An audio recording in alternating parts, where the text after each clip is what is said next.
Bonjour à toutes et à tous et bienvenue dans ce tour d'horizon de l'actualité mondiale. Ce matin, le monde économique s'est réveillé avec une série de secousses qui en disent long sur l'état du globe. Une paix ukrainienne toujours en chantier, une Chine fragilisée par le bras de fer commercial, un front asiatique sous tension autour de Taïwan, une banque centrale européenne qui s'inquiète d'un dollar devenu instable et une IA qui menace déjà plus d'un emploi américain. Et pendant ce temps, Apple s'apprête à détrôner Samsung et HP taille dans ses effectifs, preuve que la guerre technologique redessine l'industrie plus vite que prévu.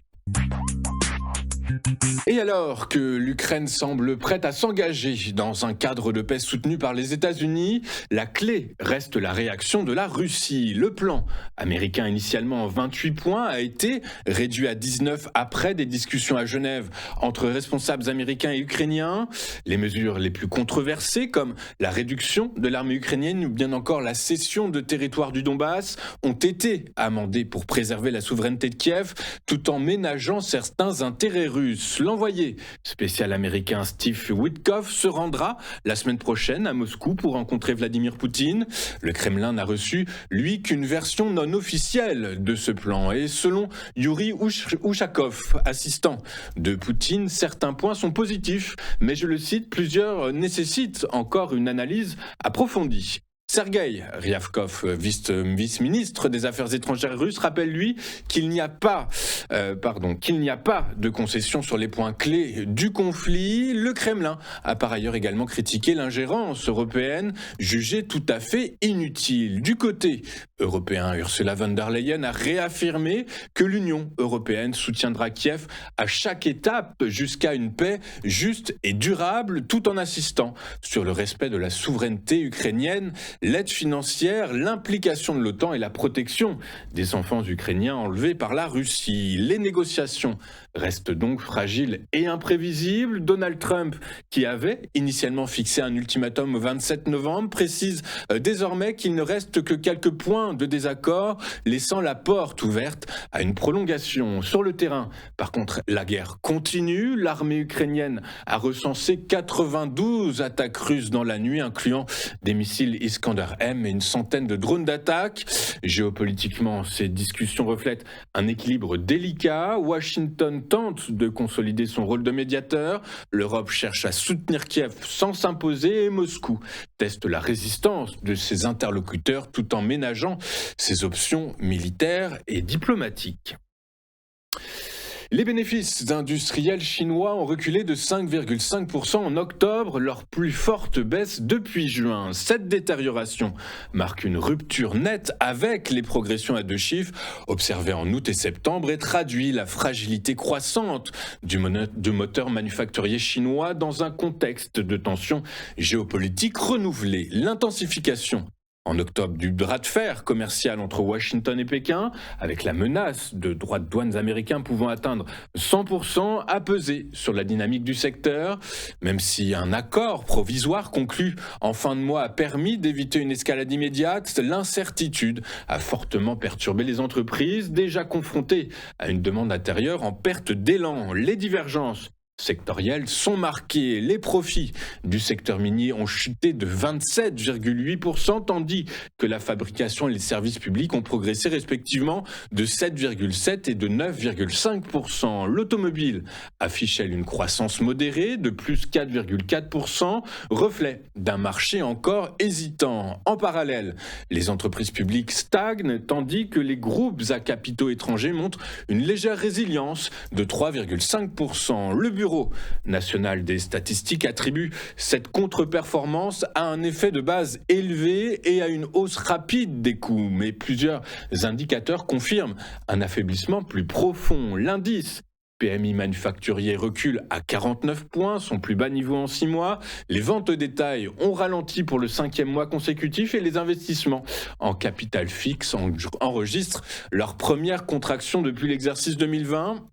Sur le plan macroéconomique, l'amélioration de l'inflation en octobre à plus 0,2% masque des faiblesses structurelles, puisqu'une partie de la hausse de cette inflation sous-jacente provient du bond des cours de l'or, signe d'un comportement de précaution plutôt que d'une reprise de la consommation.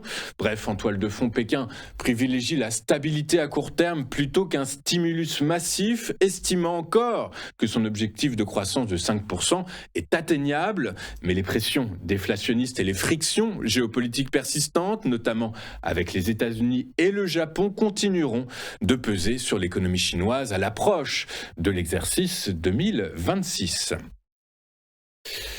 La récente séquence diplomatique entre Washington, Pékin et Tokyo illustre la fragilité de l'équilibre stratégique autour de l'île de Taïwan. Selon plusieurs sources, l'entretien téléphonique entre Xi Jinping et Donald Trump a été marqué par la colère du dirigeant chinois qui a consacré près de la moitié de la discussion à rappeler la revendication historique de Pékin sur l'île et la responsabilité partagée des deux puissances dans la gestion de l'ordre mondial. Quelques heures plus tard, Donald Trump appelait la première ministre japonaise Sanae Takahashi pour lui suggérer d'adoucir le ton après ses déclarations affirmant qu'une attaque chinoise contre Taïwan pourrait entraîner une riposte militaire japonaise. Le message était donc diplomatique mais suffisamment clair pour inquiéter Tokyo. Le président américain semblait avant tout soucieux de préserver la trêve commerciale conclue fin octobre avec Pékin, notamment sur les achats agricoles cruciaux pour sa base électorale.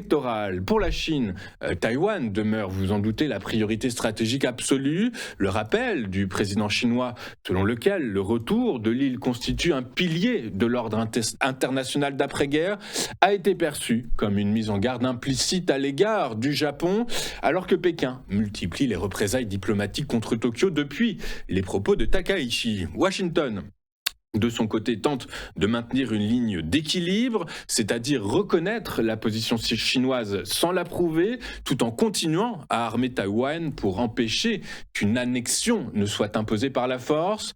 L'ordre des appels, d'abord Xi Jinping, puis Takaichi, a interpellé certains analystes qui y voient le signe que Donald Trump cherche à modérer les alliés trop offensifs afin de ne pas compromettre les négociations commerciales avec la Chine. Une démarche qui, selon les observateurs, pourrait devenir la norme à mesure que les dossiers économiques et sécuritaires se retrouvent de plus en plus imbriqués dans la rivalité sino-américaine. Toujours sur ce sujet, Taïwan a décidé de frapper fort. Un budget de défense supplémentaire de 1,25 billion de dollars taïwanais, c'est-à-dire 40 milliards de dollars américains. 40 milliards de dollars américains qui sont injectés pour faire face à la pression militaire croissante de Pékin. Comme l'a expliqué le président Lai Ching-te, cette décision n'est pas un caprice budgétaire, mais une réponse à des manœuvres chinoises de plus en plus agressives, allant des exercices militaires à une stratégie d'infiltration politique particulièrement assumée. Car depuis plusieurs mois, Pékin intensifie à la fois ses opérations militaires et sa guerre de l'information, convaincu que la réunification est une fatalité historique. À cela s'ajoute l'objectif affiché d'être prêt à employer la force d'ici 2027, un horizon stratégique que Taipei prend désormais très au sérieux. Dans ce contexte, bien sûr, les Américains ne restent pas silencieux. Washington a salué ce budget spécial comme un geste de crédibilité stratégique, d'autant que Donald Trump réclame, lui, depuis sa campagne, un effort militaire accru de la part de ses alliés, voire un paiement comptant pour la protection américaine. Une diplomatie façon facture d'hôtel en quelque sorte, et parallèlement, le climat régional se tend davantage avec une querelle diplomatique sino-japonaise, Tokyo estimant qu'un conflit à Taïwan constituerait une menace directe pour sa sécurité. Pékin, irrité, parle d'ingérence et exige des excuses. Et enfin, dans les coulisses, les échanges téléphoniques entre Trump, Xi Jinping et la première ministre japonaise, Sanae Takahashi, ajoutent une couche supplémentaire à un échiquier déjà inflammable. En résumé, Taïwan réarme, Pékin s'impatiente, Washington arbitre et Tokyo s'inquiète. Le détroit n'a jamais semblé aussi étroit. En Europe, face à un dollar redevenu imprévisible, la Banque centrale européenne tire la sonnette d'alarme. Dans son rapport semestriel de stabilité financière, elle exhorte les banques les plus engagées en monnaie américaine à muscler leur liquidité et leurs fonds propres. Une mise en garde qui intervient alors que les secousses sur le dollar se multiplient, alimentées par les mesures commerciales offensives de Donald Trump et ses pressions répétées sur la Réserve fédérale américaine. Concrètement, la BCE demande aux établissements européens de disposer de réserves suffisantes en dollars afin de résister à d'éventuelles sorties massives et de continuer à assurer leur rôle d'intermédiaire en période de tension. Elle invite également à surveiller deux points sensibles, le risque de crédit de contrepartie et les déséquilibres entre actifs et passifs en dollars, ces décalages pouvant rapidement devenir explosifs en cas de stress sur les marchés. Il faut dire que les activités en dollars sont très concentrées.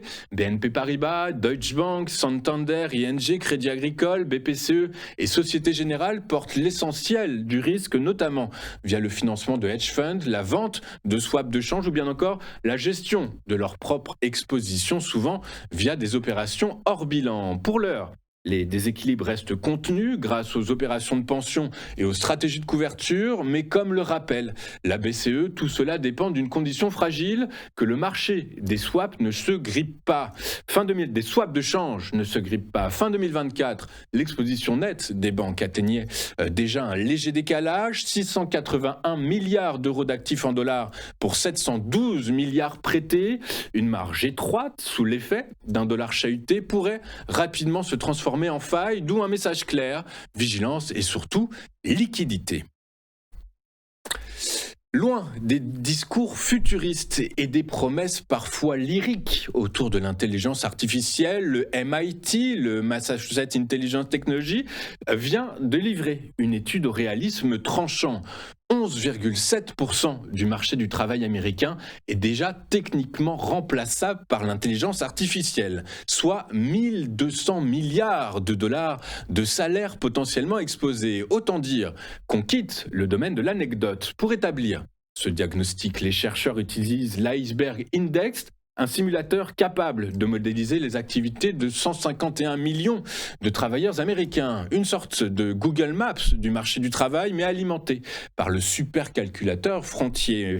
Résultat, l'IA ne cible pas seulement les métiers de la tech sur les côtes américaines, et loin de là, les risques sont diffus, transversaux et concernent autant la finance que la logistique ou bien les services administratifs. En clair, l'automatisation n'a pas de code postal préféré. De manière intéressante, les métiers technologiques, ceux qu'on imaginait en première ligne, ne représentent, tenez-vous bien, que 2,2% des salaires exposés. Ce sont plutôt les fonctions quotidiennes, moins visibles mais essentielles, qui apparaissent vulnérables. Et face à cela, plusieurs États comme le Tennessee, la Caroline du Nord ou bien encore l'Utah testent déjà des scénarios politiques. L'Iceberg Index devient alors un simulateur grandeur nature permettant d'ajuster formation, investissement et stratégie afin de déployer des milliards, une manière élégante d'éviter les politiques à l'aveugle. Au fond, cette étude, qu'est-ce qu'elle rappelle ? Elle rappelle une vérité simple. L'IA ne va pas remplacer tout le monde, mais elle va recomposer en profondeur le marché du travail. Autant s'y préparer avec des données solides plutôt qu'avec des slogans. Pour la première fois en 14 ans, Apple semble prête à détrôner Samsung en volume de smartphones expédiés en 2025. Selon Counterpoint Research, la firme à la pomme enverrait 243 millions d'iPhones dans le monde contre 235 millions d'appareils pour son rival sud-coréen. Alors certes, les livraisons ne sont pas les ventes, mais dans l'industrie du smartphone, elles donnent tout de même le tempo et Apple joue clairement en chef d'orchestre. Cette avance s'explique d'abord par un iPhone 17 qui a fait mieux que sauver la saison des fêtes, il l'a dopé. Aux États-Unis, les ventes ont bondi de 12% par rapport à la génération précédente, tandis qu'en Chine, théâtre habituel des inquiétudes, des turpitudes d'Apple, elles ont progressé de 18%. De quoi rappeler que malgré les tensions géopolitiques, le consommateur chinois a la mémoire courte, mais le pouvoir d'achat décisif. À cela s'ajoute un cycle de renouvellement arrivé à maturité, les smartphones achetés durant la pandémie arrivent en fin de vie et les utilisateurs reviennent naturellement en magasin. Sur le plan géopolitique, Apple bénéficie d'un calme relatif entre Washington et Pékin. Une trêve douanière même fragile suffit à préserver ses chaînes d'approvisionnement, tandis qu'un dollar affaibli donne un petit coup de pouce aux marchés émergents. L'entreprise profite par ailleurs de ce que les diplomates appellent pudiquement la stabilité perçue, c'est-à-dire un luxe dans la tech mondiale. Face à cela, Samsung souffre d'une offensive chinoise sur les segments d'entrée et de milieu de gamme, là où sa marge de manœuvre s'amenuise. Résultat, selon Counterpoint Research, Apple pourrait conserver sa couronne jusqu'en 2029 avec l'iPhone 17, l'iPhone 17e, un futur modèle pliable et un écosystème qui enferme ses utilisateurs avec une douceur presque géopolitique. La domination pourrait durer encore longtemps. HP a annoncé la suppression de 4 000 à 6 000 emplois d'ici 2028, une décision qui dépasse largement la simple quête de renforcement de marge. Le groupe californien devient ainsi l'un des premiers géants du hardware à admettre publiquement ce que tout le secteur murmure, la guerre technologique entre Washington et Pékin reconfigure l'industrie plus vite que la transition vers l'IA ne la transforme. Avec des PC équipés d'IA représentant déjà 30% de ses livraisons, HP fait face à une pression accrue sur ses chaînes d'approvisionnement. La demande en carte mémoire DRAM et NAND s'envole, alimentée par la construction frénétique de centres de données dans le monde entier. Morgan Stanley évoque même une inflation durable des prix, conséquence directe de la domination asiatique sur ses composants stratégiques. En clair, HP dépend d'acteurs qui ne jouent pas tous sur le même échiquier géopolitique. Dans ce paysage déjà tendu, Nvidia ajoute une couche de complexité, moteur indispensable de l'écosystème IA. Le géant des puces GPU est désormais au cœur des restrictions américaines visant la Chine. Washington impose à Nvidia de produire des puces dégradées pour le marché chinois, perturbant ainsi l'équilibre mondial des capacités disponibles. Pour HP, cette incertitude signifie un risque tangible sur les coûts d'approvisionnement dès le second semestre 2026, et ce même si les stocks restent encore confortables à court terme. Enrique Lores, le PDG, table sur $1 milliard d'économies en 3 ans grâce à cette restructuration, mais il reconnaît que la volatilité des prix pourrait rogner les marges, d'autant que la concurrence se durcit. Résultat, prévision de bénéfices par action revue à la baisse pour l'exercice 2026, mais face à cette recomposition technologique mondiale, HP adopte une stratégie clairement défensive, rationaliser en interne, diversifier les fournisseurs, réduire la mémoire dans certaines configurations et ajuster ses tarifs. Bref, une posture dictée par un nouvel ordre industriel où l'IA est moins une révolution qu'un champ de bataille. Juste avant de regarder ce qu'il s'est passé hier sur les principales places financières de la planète mondiale, faisons un tour de ce que les investisseurs vont scruter aujourd'hui. Et juste avant de vous faire ce petit détour, j'aimerais vous parler de cette étude qui est tombée très récemment, il y a quelques heures.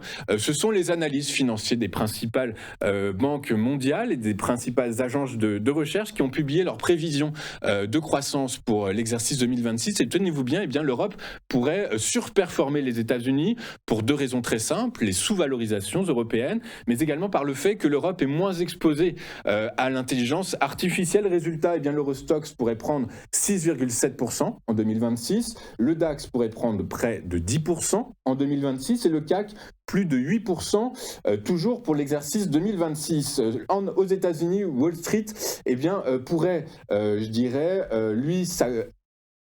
Wall Street pourrait également bénéficier de conditions plutôt favorables. Les analystes anticipent un S&P 500 à près de 7500 points, dopé comme actuellement par l'IA et par la tech. Ceci étant, des risques et des nuages continuent de s'amonceler au-dessus de la tête des principaux indices américains, puisque les points noirs, les points d'attention mis en avant par les analystes sont l'inflation, la Fed et Trump qui pourraient menacer ce rallye. 8 experts, 8 analystes sur 14 prévoient par ailleurs une correction à court terme. Voilà, c'est une étude qu'il était nécessaire de vous communiquer. Concernant eh bien, ce que les analystes vont suivre aujourd'hui, ce que les financiers, ce que la planète finance va suivre aujourd'hui, écoutez, aujourd'hui, eh bien, écoutez, pas grand-chose à se mettre sous la dent, tout au plus quelques discours des présidents, des grands argentiers de la Banque centrale européenne. Sinon, eh bien, écoutez, que s'est-il passé hier sur les marchés ? Eh bien, sur les principales places financières mondiales de la planète hier, en Europe, les principales places financières ont progressé, portées par l'anticipation d'une baisse des taux de la Réserve fédérale américaine en décembre. Le CAC 40 a pris 0,88%, le DAX a gagné près de 1%, et le FTSE plus 0,85%, reflétant ainsi la confiance des investisseurs dans la stabilisation du marché du travail américain et la forte probabilité d'un ajustement monétaire. Le rebond, par ailleurs, du secteur de la tech après une forte correction a également contribué au mouvement haussier. Les valorisations européennes, comme on vient de le dire, comme l'ont bien fait remarquer les analystes financiers, les valorisations européennes restant encore très attractives et la perspective d'une croissance économique soutenue en 2026 renforce le sentiment positif. Par ailleurs, la visite prochaine de l'émissaire américain Steve Witkoff à Moscou, a priori la semaine prochaine, eh bien, sur le plan géopolitique, eh bien, ça renforce la certitude que nous sommes en bonne passe pour trouver très certainement un plan de paix en Ukraine. Aux États-Unis, Wall Street a clôturé en hausse, porté par la perspective d'une baisse des taux de la Fed en décembre et un appétit pour le risque accru à la veille de Thanksgiving, puisque je vous le rappelle, aujourd'hui les marchés américains seront fermés. Hier, le Dow Jones a gagné 0,67%, le Nasdaq a gagné 0,82% et le S&P 500 s'est adjugé 0,69%, reflétant l'optimisme des investisseurs face à la dégradation modérée du marché de l'emploi et à la persistance de l'inflation qui conforte les attentes d'un assouplissement monétaire lors de la réunion des 9 et 10 décembre prochains de la Banque centrale américaine. Enfin, sur les marchés pétroliers, les prix ont fini en hausse hier malgré une légère hésitation. En cours de séance, le marché reste focalisé sur les négociations de paix entre la Russie et l'Ukraine. La visite prochaine de l'émissaire américain Steve Witkoff à Moscou pourrait influencer l'offre de brut russe, troisième producteur mondial, je vous le rappelle, et peser inévitablement sur les prix si un cessez-le-feu augmente l'offre. Parallèlement, le rapport hebdomadaire de l'EIA montre une hausse surprise des stocks américains, mais la demande reste soutenue, notamment en essence, puisqu'elle a pris 2,32%, renforçant la résilience des cours face aux incertitudes géopolitiques. Dans ce contexte, le prix du baril de Brent de la mer du Nord pour livraison janvier a gagné un peu plus de 1% à 63,13$ le baril, son équivalent américain. Le WTI pour livraison le même mois lui gagnait 1,21% à 58,65$ l'unité. Nous allons marquer une toute première pause dans cette édition du 27 novembre 2025 et juste après, comme convenu, eh bien, nous retrouverons Éric Seban et son Chronodax. Il va nous expliquer dans quelle manière eh bien, le retour de l'indice phare dans sa zone de latéralisation quasiment empirique eh bien, est peut-être de nature à aller voir l'indice phare allemand travailler désormais la fourchette haute de ce canal. On voit ça dans un instant, à tout de suite.